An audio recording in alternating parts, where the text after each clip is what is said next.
Hello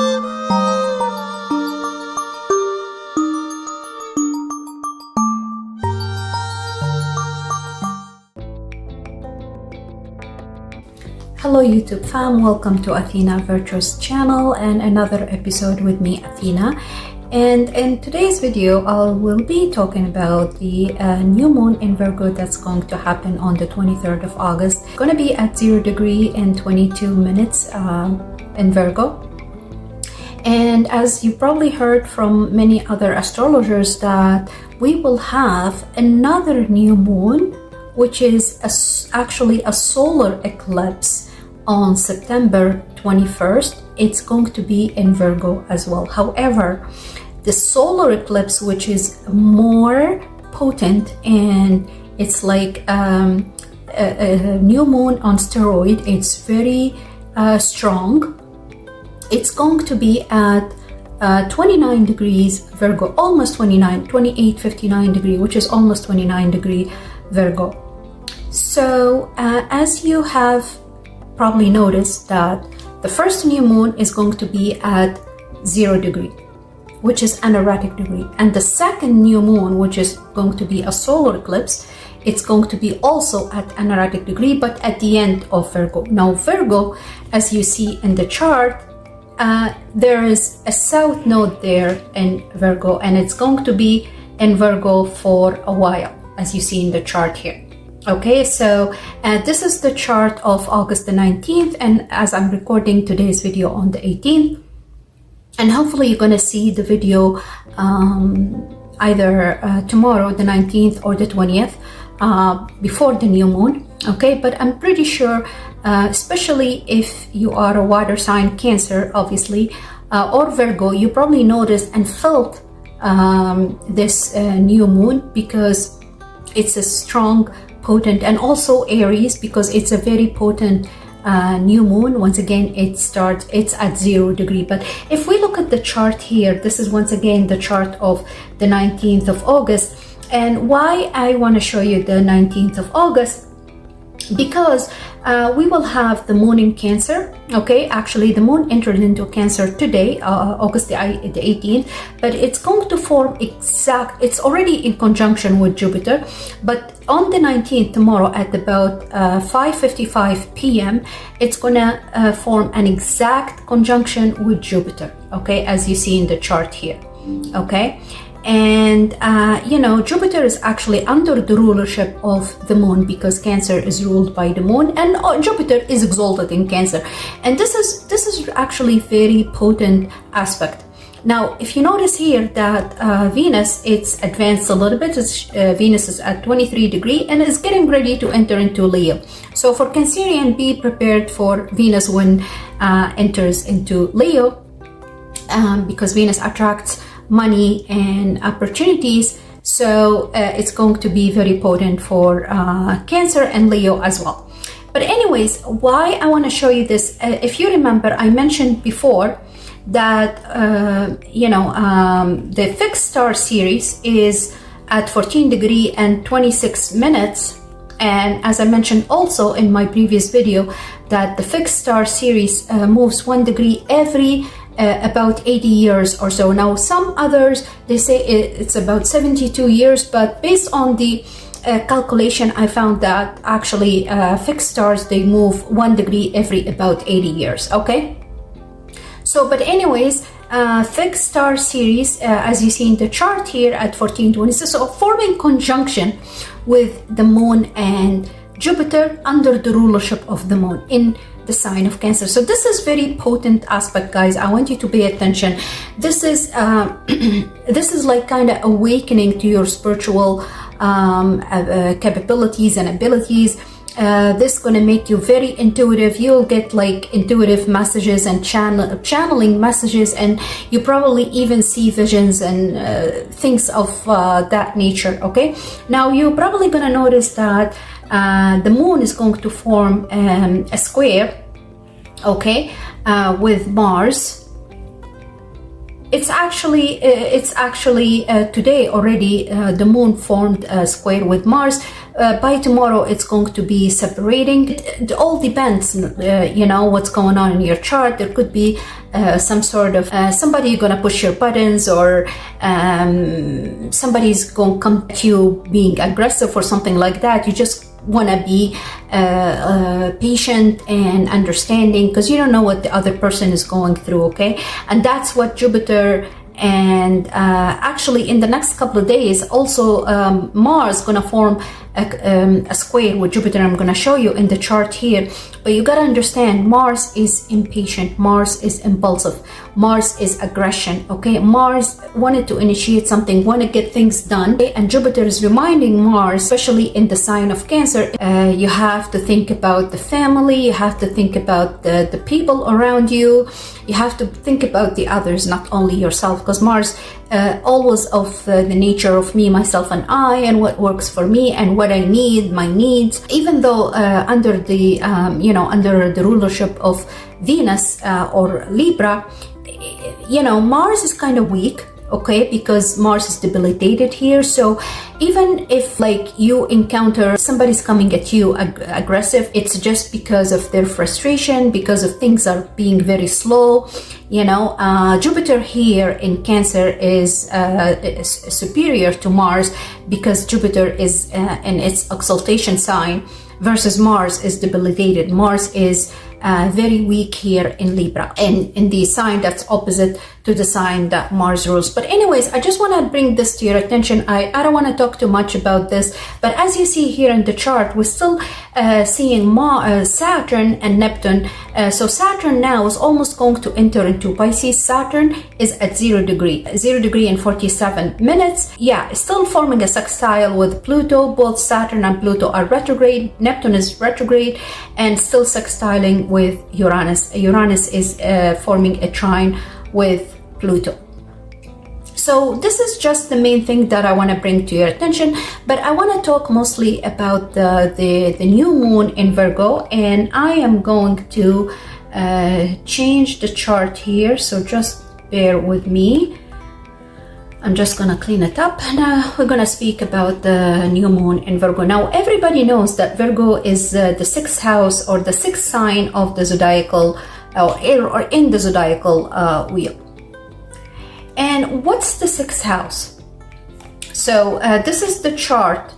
This is the transit chart of the new moon in Virgo, and as you see here, obviously the new moon is a conjunction between the moon and the sun at the same degree in the same sign. As we see here, it's in Virgo, so the sun entered into Virgo, and then the moon also entered into Virgo, and both are forming conjunction, which is a new moon at 0 degree and 22 minutes. Now you need to pay attention. 0 degree is an erratic degree. 0 degree is ruled by Aries and Mars.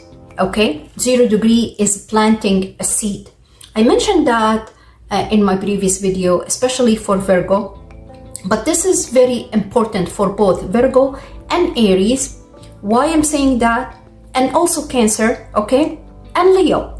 Okay, why I'm saying that, but particularly I would say Virgo and Aries, because 0 degree is ruled by Aries, which is planting a seed, okay, and Virgo because it's happening in Virgo, okay, and it's a new moon, which is why I said Cancer, because the moon rules Cancer, and why I said Leo, because it's a conjunction with the sun, and the sun rules Leo. So that's why I said these four signs need to pay close attention to this 0 degree.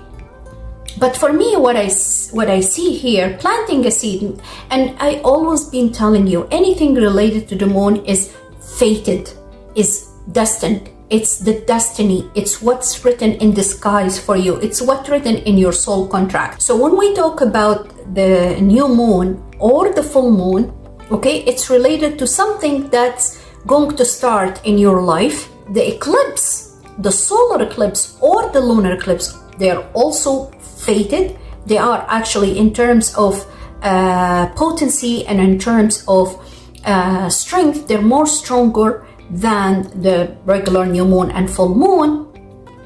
and they are associated with birth, marriage, and death. So I say it again: birth, marriage, getting married, and death.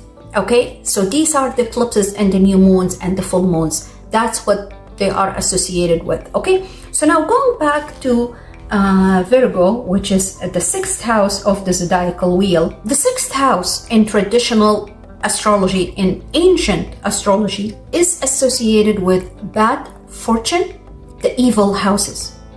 And this is not related to Virgo, okay? Or Pisces. Now, Pisces, or the 12th house, not Pisces, the 12th house is associated with bad spirit. So if we de-associate the 6th and 12th from Virgo and Pisces, like for example, being a Cancer, my 6th house is Sagittarius, okay? And my 12th house is Gemini.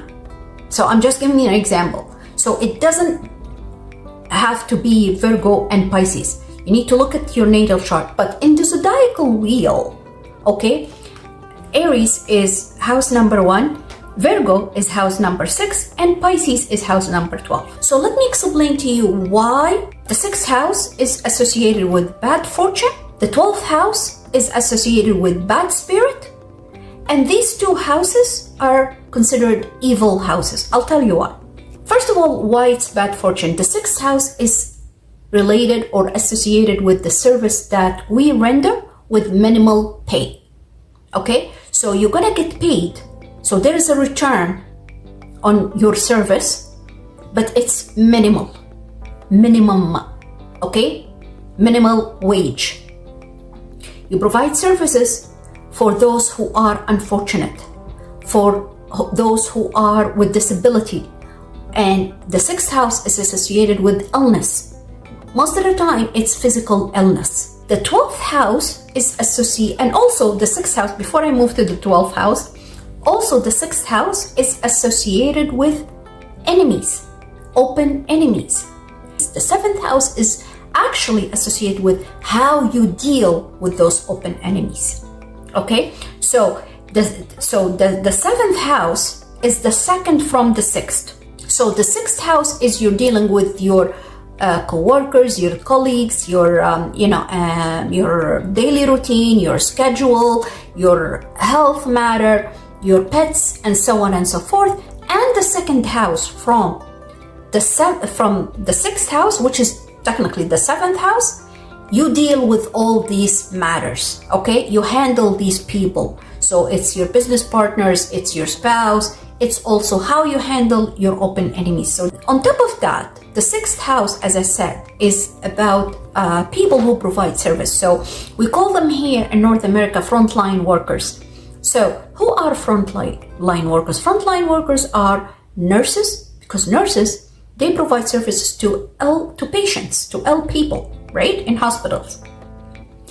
And centuries ago, like here in North America, for example, nurses, they're high paid, right? But in other third world countries and other places, nurses actually, get paid very minimal wage, okay? They're not even appreciated for it. So it's kind of like you're giving help, you're giving support for people who are in need with minimal pay, okay? So nurses, cleaners, janitors, personal workers, bartenders, cooks, all of these are considered frontline workers. All of these, they are governed under the 6th house. Why? Okay, I'll leave the evil house at the end. Okay, now let's go back to the 12th house. Why the 12th house is considered bad spirit? Because it's related to your psyche, your shadow side. It's related to sacrifice. It's related to voluntary work with no pay. So the 6th house is minimal pay, and the 12th house is sacrifice, is giving service with no pay, is volunteer work. Okay, it's also related to hospitals, related to jails, detention centers, rehabilitation centers. It's also related to far places, to abandonment, to travel to far places, isolation. and also it's related to mental illness, anything related to mental issues. So that's why they're called bad fortune, okay? Now, once again, we're talking about the houses. We're not talking about signs here, okay? Now, why these two houses in ancient astrology, they're called the evil houses? Because let's say your first house is Aries, okay? Let's say that's where your first house, your ascendant, okay, your rising sign. You notice here that the 12th house, and why I'm giving you Aries just for the sake of clarity, because Aries is house number 1 in the zodiacal way. So Pisces is the 12th house for Aries, and Virgo is the 6th house for Aries.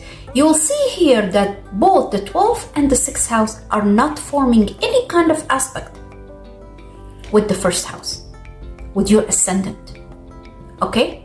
Same thing in your natal chart. If you look at your natal chart and you try to find your 6th house and your 12th house, you'll see that they're not going to be forming any kind of aspect, either positive or negative aspect, okay? So negative aspect, it could be opposition, it could be a square. Positive aspects, it could be a sextile or a trine. So these two houses, the 6th and the 12th, they don't form any aspect with the ascendant, and that's why they're called evil houses. So it's kind of hidden houses, okay? That's why. So don't take that personal or as though I'm talking about your sign. Like, for example, once again, I'm a Cancer sun and rising, and Sagittarius is my 6th house, okay? And Gemini is my 12th house. It doesn't mean that there are no planets in your natal chart. There must be planets, or there could be no planets. It's okay. But they're not forming any aspect with your ascendant, with your rising sign, either negative or positive, okay? So, moving on. Now, you need to watch when you have the 6th and the 12th house, what kind of planets are there? If there are benefic planets, for instance, Jupiter, Venus, or the moon, there could be some sort of healing. So there is going to be healing. There is the sense of overcoming these obstacles, okay? Whatever these obstacles, whether mental or health issues, okay? Now, if there are malefic planets, and you probably heard me before talking about malefic planets, especially in the 12th house. I don't like malefic planet in the 12th house, especially Mars, Pluto, okay? And Saturn, okay? But Mars, Pluto are even worse in the 12th house than Saturn. Mars and Pluto in the 12th house could indicate murder, crimes, rape, somebody in jail, or somebody isolated in mental illness hospital or rehab center or something, or dealing with issues related to addictions and stuff like that, okay? Or dealing with somebody in the family. It's mostly the person themselves, if you have Mars or Pluto in one of these houses, okay? To be perfectly honest, Pluto in the 12th house is even worse, because once again, it's related to crimes, taboo, black magic, anything that's, as I mentioned multiple times before, unethical, okay? Both Mars and Pluto. Now, Saturn in the 6th or the 12th house, especially the 12th house, okay, could also relate something, difficulties, but Saturn actually thrives in the 12th house, meaning, because Saturn represent elderly people, represent wisdom, okay, represent knowledge, represent spiritual awareness or awakening, okay? It's like the Hermit in tarot card, okay? So Saturn in the 12th house, yes, can put you into isolation, but can also make you travel to far places, okay? And explore or gain wisdom from exploring far horizons, or even like in terms spiritually, can give you wisdom at very early age, okay, at young age. That's what Saturn does. Saturn also, even if you are young and everybody knows that you're young and you look young, Saturn will make you, because Saturn gives you the knowledge, the wisdom. When you speak and when you talk to others, it sounds as though you're 1,000 years old. Okay, that's what. And Saturn actually in the 12th house also make you go through trial and turbulence and error and very difficult experience in your life. But these difficult experiences gives you wisdom and makes you learn from your mistakes.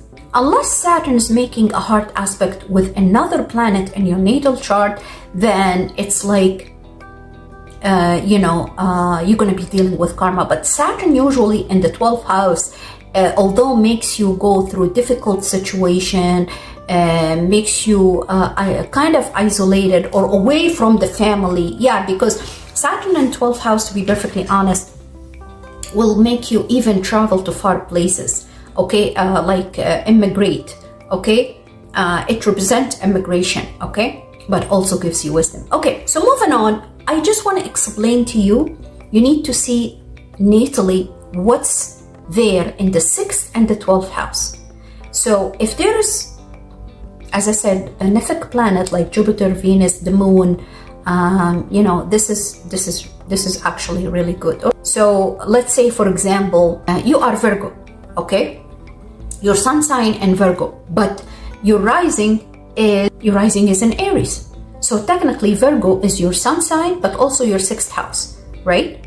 So you need to see what's in your 6th house. So if there is the sun, if there is the moon, excuse me, or if there is like a north node or any benefic planet, then you overcoming the obstacles, the shadow self, and you're overcoming and you're conquering all these kind of negative vibes or negative mindset. But if there is malefic planet, then you really need to watch out and you need to redirect your energies towards something positive. Now, also, the 6th house deals with debts, darkness, deals with conflict, dealing with enemies, humiliation, hatred, enviousness, jealousy, illness, as I mentioned earlier, misfortune, all this kind of stuff, okay? And what makes it worse is if there is a malefic planet, because the malefic planet will create conflict, legal battles with others, maybe chronic health issues. So that's what the malefic planets. Whereas the benefic planets like Jupiter and Venus will make you wiser, will bring opportunities, and also will help you overcome all these obstacles. So now going back to the new moon in Virgo, as you see here, once again, they're at 0 degree, but there is one thing I want to bring it to your attention. I most likely spoke about it before, just like when I spoke about the kite and the rectangle, I mentioned the yod. What's the yod, or the finger of God? If you see these green lines here, and at the bottom here, there is a sextile in blue, okay? So these two are 150 degree alignment, okay? Which is formed by by the sun and the moon, the new moon technically in Virgo, forming 150, this is not the trine, this is a quincunx. A trine is 120 degree, a quincunx is 150 degree, okay? And this 150 degree or quincunx is formed between the new moon and the sun, with the Pluto from this side, and from the other side, once again, the new moon and the sun, because remember, the new moon and the sun are in conjunction, okay? So this is the tip of this yod, or the finger of God. And at the bottom here, 150 degree with Saturn in Aries, okay? Saturn is at 0 degree and 39 minutes. So technically 39 minutes and Saturn will be retrograding or entering into Pisces, okay?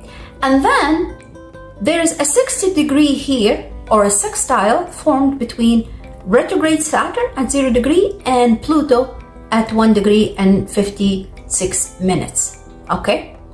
And this is what we call in astrology Yod, or the finger of God. This is very potent. Why I say that? So think about it in a sense that Saturn retrograde is the opposite of Saturn direct. Saturn retrograde means there is no limit, there is no fear, there is no restriction. Embrace your individuality, be courageous, plan ahead, okay, and take charge. The opposite of forward. Saturn direct is limitation, restriction, fear, obstacles, okay? But retrograde is the reversal, is the opposite. Remember that.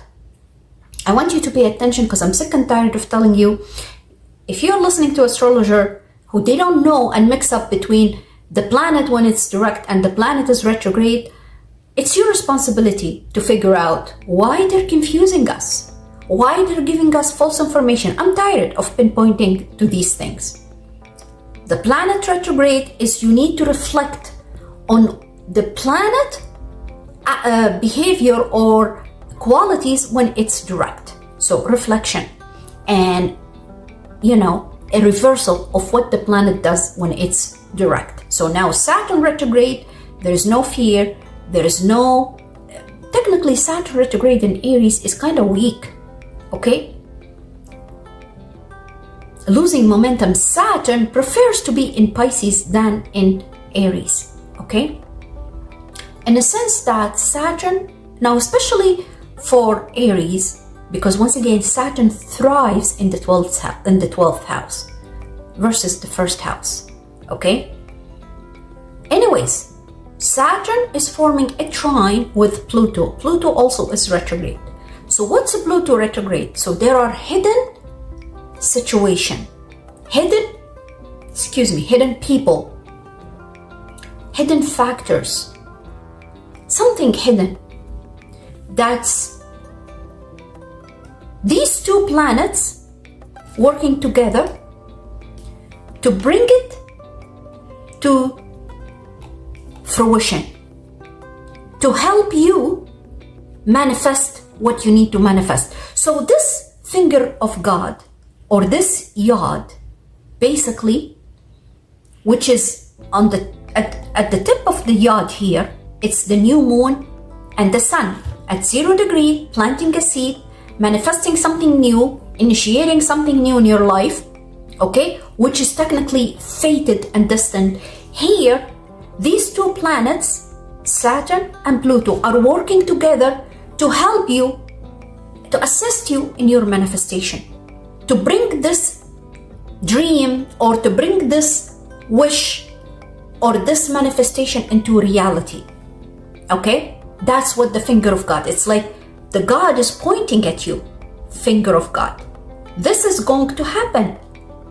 So pay attention to this new moon, because I am going to make this happen. That's what the finger of God's like, God pointing with his finger and telling you, I'm going to help you to manifest what you wanted to manifest, but you have to take action, because there is two planets here are sextiling two strong planets, Saturn and Pluto, to bring this into manifestation, to bring this into reality, to help you. So when I talk about hidden things, okay, obviously we all know that Pluto helps you overcome fear, right? We know that. I've said that a million times before, by facing the fear. So if you have phobia of heights, for example, okay, then you need to go to, a very high place and look at the bottoms in order for you to overcome that fear. So you have to face the fear. So there's something going to trigger you to face the fear and overcome the fear. That's what Pluto does. So if you're fearful of somebody who's manipulative, abusive, the only way for you to face that fear is by facing that person. confrontation face to face and say, enough is enough. I'm overcoming that fear. That's what Pluto does to you. That situation that you've been dealing with, it's gonna die, so you can be reborn again. So that's what Pluto does, transformation through facing your fears. What happens before that, you're going to be triggered to the point that you can't take this anymore, and you face that fear and you kill it, basically. You end it. So when I say there's hidden factors or hidden probably plans or hidden people or hidden agenda or hidden situation that's going to work with Saturn, what does that mean? Means that Saturn going to remove the obstacle, because remember, Saturn is retrograde. Saturn is going to remove the limitation, and you or Pluto will put you into, I would say, probably a person, okay, who's that person gonna work behind the scene with you, is going to be empowering, is going to be helping you, is going to be assisting you, or you're gonna be put into a situation, or you yourself make a plan, hidden agenda, hidden plan, take necessary action. You're not going to reveal that action, but you're going to take necessary action to overcome the fear and to achieve or manifest this new thing that you wanted to manifest, depending on where is this placement of Virgo in your natal chart. And when I talk about each of the zodiac signs, I'm going to explain to you how this is going to help you and assist you in overcoming the fears. So I hope you understood what the Yod or the finger of God. The finger of God or the Yod is something destined, something fated is going to happen. God is going to guide you to start this thing with the assistance of the planets that they are forming the sextile. In this case, we have Saturn and Pluto and Neptune as well, because Neptune is at 1 degree. So in fact, Neptune is sextiling with, so you need to have faith. That's what Neptune. You need to have strong faith, and you need to face, actually, Neptune retrograde provided clarity, removed blindfold from your eyes. Technically, when it's Neptune, it's retrograde. Neptune direct, everything is foggy, unclear, deception, lies. But when Neptune retrograde, it's the opposite. So the blindfold in your eyes has been removed. Okay, so there's a clarity and there is faith as well. So you need to have faith in any endeavor that you're pursuing, because God is helping you. So these 3 planets are there to help you to achieve your dream, to get what you want. It's like you're given another opportunity to reach your goal. Okay, now on top of that, we have Uranus also trines Pluto. So there will be a sense of something unexpected, unpredicted. The other thing, let me just clean this. There is a however here, okay? There is a caveat. And the caveat here, you probably notice these red lines here everywhere. You notice here that Uranus at 1 degree and 22 minutes in Gemini, forming a square, this red line here, with this new moon and the sun in Virgo. Uranus, which rules Aquarius, where Pluto is, they're trining with, Uranus is trining with Pluto, and Uranus is the ruler of Aquarius, is the modern ruler, forming a square with the sun and the moon in Virgo. Because Gemini and Virgo both are mutable signs, so they square one another, and they're both ruled by Mercury. So remember, I told you in my previous video that you need to pay attention to Mercury for the next 7 years. Why? Because whatever Uranus does in Gemini, because Uranus is going to be in Gemini for the next 7 years, and whatever Uranus does is under the rulership of Mercury. That's why you need to pay attention to Mercury placement and whether Mercury is forward or retrograde. In this case, Mercury is direct. Mercury just went direct and is actually out of the shadow period. Okay, so full speed ahead. And if you remember in my previous video, please go back and watch it. I also spoke about that Mercury will be entering into Virgo and will be squaring Uranus. Okay, but now Uranus is squaring the Sun. I obviously don't like this aspect. So this beautiful new moon and the yod, or the finger of God, which is helping you to reach your manifestation, to achieve something that you want, there is a challenge which is going to be unpredicted, unexpected. Something gonna happen that's gonna form kind of obstacle in your way. It's going to challenge you. We're going to talk about each of the zodiac signs, and I'm going to explain to you how it's going to challenge you. Okay? But you got to understand, this aspect is there. Now, we also have Jupiter and Mars are forming a square as well. Mars is in Libra. It's not exact, but it's applying. So the energy is building up. Remember, the square is not when the energy or when the signs come to exact square. It's the days before the exact square when the energy is building up. For Uranus, you probably notice something, you probably feel something, but most of the time Uranus, because it's unpredictable, it's shocking, it happens most of the time around the same day or a day before. Okay? And I gave you examples before what happened with me when we've had last year in November, we've had full moon in Taurus, and the full moon and Uranus conjunct one another in Taurus at late degrees. I had an accident. I wasn't hurt. Nothing happened to me or to my car. I told you about the story when that person who was reversing and she didn't see my car and she hit my car. Nothing happened to me or to my car. Her car got damaged. But anyways, it was shocking for me because I wasn't expecting that this person can't see. Okay, I was behind her, but anyways, so this is something shocking. And just a few last week I had a flat tire. That was also when Uranus was aspecting Mars. Okay, so Uranus, usually the squares with Uranus or conjunction with Uranus, they happen usually the same day or a day ahead, but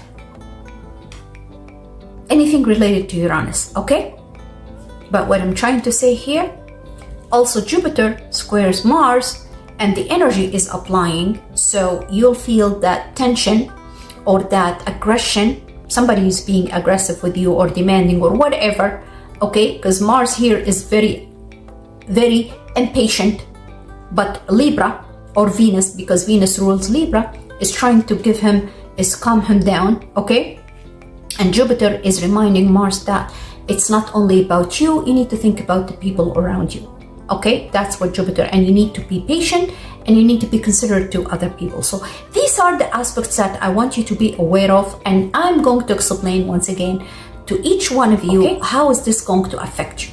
Okay, so Uranus here and the square that's forming with the Sun and the new moon in Virgo is technically wants you.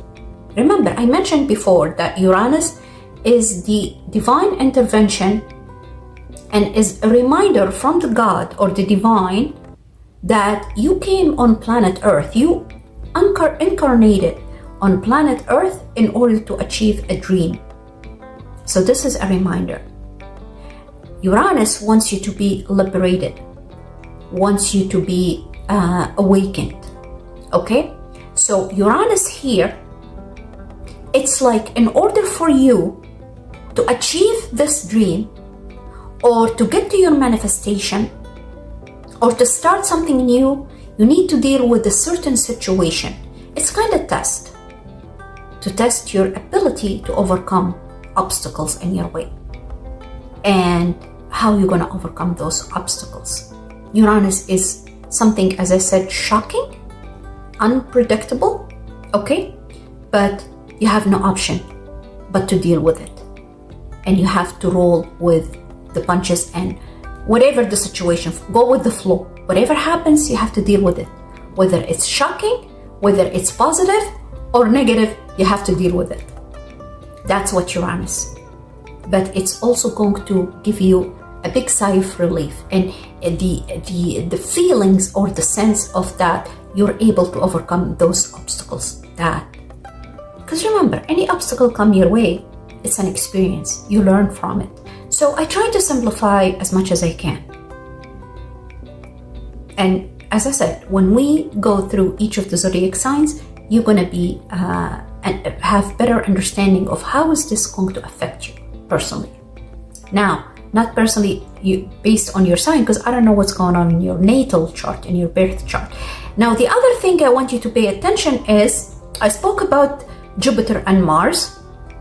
Okay, Jupiter is also, as you see in the chart here, because Jupiter is in a water sign in Cancer, at 16 degree is actually forming a trine with the North Node. The North Node is at 18 degree in Pisces, in a fellow water sign, and is forming a sextile with the South Node in Virgo. So water signs sextile with earth signs, and they trine with other water signs. Okay,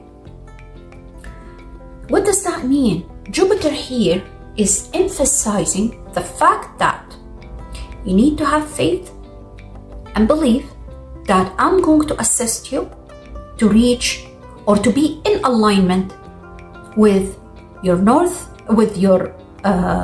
life path, because the North Node is a life path. And even though this is a transit North Node, this is not your personal North Node, because your personal North Node could be another placement, not necessarily in Pisces. Okay, it could be in Aquarius, it could be in Leo, it could be in Virgo, the opposite of what's going on in this transit. But when we have transit North Node and South Node, it helps us to be, or it's like a redirection, or we are being redirected.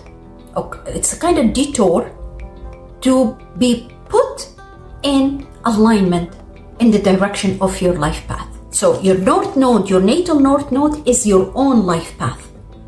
But these transits, North Node and South Node, it helps us to be redirected to the, as I said, detour. That's what we call it, detour, to your life path. So Jupiter here wants you to have faith, and is affirmation or confirmation to you that when you are in alignment with this transit North Node, then it's going to be a lot easier, because it's a trine with the North Node. As I said, it's a trine, which means everything is going to come to you easily with minimal effort. That's what the trine is.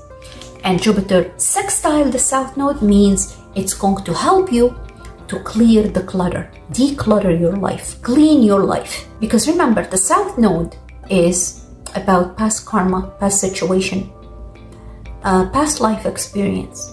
It's about overcoming. So yeah, that's the sextile, overcoming past experience, past wounds, childhood trauma. It could be being judgmental, being critical, because these are the qualities of Virgo, or the lower vibration of Virgo is being judgmental, critical, perfectionist, right? So Jupiter wants you to overcome all of these, okay? To let go of these qualities, being judgmental, being critical, but emphasizing also having faith in the divine, that you're going to be guided to the best route, as I said, to your life path, where there is going to be abundance, where Jupiter's put you in alignment, the trine. So there's no obstacles, everything is going to be easy. And there are going to be opportunities, the sextile with the South Node, to overcome all these critical mindset, or judgmental, or being perfectionist and being unorganized. You need to declutter your life. You need to clean up what's no longer serving you. Okay, that's what the Jupiter trine with the North Node and sextile with the South Node means. Also, the sextile with the South Node and the trine with the North Node, I'm talking about Jupiter here, okay, is to allow forgiveness and healing in your life, or to take place, to forgive what Because remember, anything related to past karma or past situation or childhood trauma, it's an experience for you. Okay? You don't need to live with it for the rest of, or beat up yourself. If you've had bad experience, you've made bad choices, whatever, the idea here is to learn from that and let go. Not to live in that situation forever. You need to learn and move on. You don't want to live and beat up yourself. Oh, I did this. Oh, people hate me. Oh, you judging yourself and criticizing yourself, and you live in this negative mindset. You need to overcome all this kind of low vibrational mindset. With this configuration and multiple planets involved, Mars in Libra, the South Node in Virgo, the Moon and the Sun in Virgo, Mercury in Leo, Venus and Jupiter in Cancer, Uranus in Gemini, Chiron, Neptune and Saturn in Aries, the North Node in Pisces, Pluto in Aquarius, Lilith in Scorpio. With all this configuration and the aspects these planets or these points are making with one another, I can't tell you who's going to be benefiting the most. And let me tell you, if you hear anybody tell you, oh, this new moon is going to benefit the earth signs the most, or water signs, because especially Cancer and Scorpio, because they suck stuff, that's just BS. This is literally BS. Why I'm saying that? Because there are multiple planets in the mix here, and the Sun and the Moon. So the Sun rules Leo and the Moon rules Cancer. And yes, the Moon usually affects whatever the Moon is basically any cycle the Moon goes through. It's like a portal open for you, okay? A new portal. All right. So yes, the Moon rules Cancer, Mercury rules Virgo and Gemini, and technically rules this new moon. All right.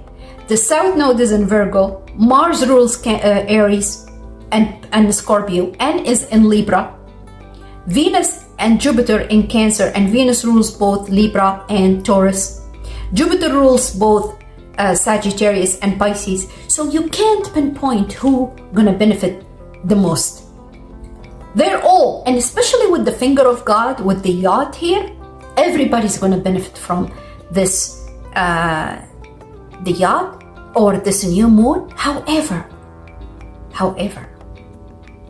Uranus aspects is always shocking and is at early degree Gemini, and the new moon is at early degree Virgo, right? Why I'm talking about this? Because there is a square, and this square is not fun. This square is not fun. This square is a serious challenge, but it's also unpredictable. It's going to be shocking, okay? It's going to be technically, I mean, when I've had the flat tire, and it's not even something big deal, but it did affect me, okay? I got emotional. I was so scared because I've never had that experience before. Okay, you're probably laughing now when you hear this. Oh, she's scared of flat tire, because I didn't have that experience before. I've never had flat tire. I've been driving. You don't know how long I've been driving, guys. Since I was 17 years old. Okay, never, not once I had a flat tire. Not once. And I had it with a rental car, so it almost gave me a heart attack. I'm not gonna lie to you. It's not the worst experience, but that's the idea of, and I'm hoping you guys don't go through this experience, and please don't listen to anyone who's going to scare you of something. However, it is going to be something shocking, okay? Something unpredictable. And it depends where it's going to happen in your natal chart. But the signs that I see that's going to be affected the most with this Uranus and the moon and the sun square, quite frankly, Aquarius. Aquarius, I see the first, okay? Because Aquarius is ruled by Uranus, right? And whatever's happening for Aquarius, it's literally in the 8th house. The house that actually deals with the shadow, with fear, with deep fear. The 8th house is ruled by Scorpio. Dealing with trauma, dealing with shadow, dealing with, you know, something with trauma. How else like a transformation, death? You know, it is death and rebirth, but with this. So I'm not gonna lie to you. And especially if you are, especially if Aquarius is early degrees. Yeah, early degrees. Now, who else could be dealing with this? Also, late degrees Taurus. Okay? Because Uranus is at 1 degree Gemini. So late degree Taurus gonna be dealing with this traumatic or sudden, something shocking. Now, I'm gonna talk once again about each of the zodiac signs. Yeah. So it's, you know, and the moon and the sun is going to be shedding the light on this whatever matter. It's going to bring it to the surface. All right. So these are the signs that I see that's going to be literally affected by this. Now, I am going to exclude late degrees Leo, because obviously Leo is a fixed sign, and Scorpio as well. I mean, I would say late degrees Scorpio could be affected by this as well. All right. Yeah, because they're in opposition now with the Uranus. Because if you see here, late degree Scorpio, late degree, is literally in exact opposition with Uranus. All right. So late degree, and this will also square late degree Leo. So late degree Leo, all right, early degree Aquarius, and as I said, now I'm talking about the square between Uranus and the moon, all right? Who's gonna feel it the most? Early degree Aquarius and late degree Scorpio. And actually, hold on. Actually, let me take that back. Late degree. So for Aquarius, I feel, okay, I'm gonna rephrase that. Late degree fixed signs, okay? Late degree fixed signs gonna feel it the most. So late degree Aquarius, late degree Taurus, late degree Leo, and late degree Scorpio gonna feel this square the most, more than anybody else.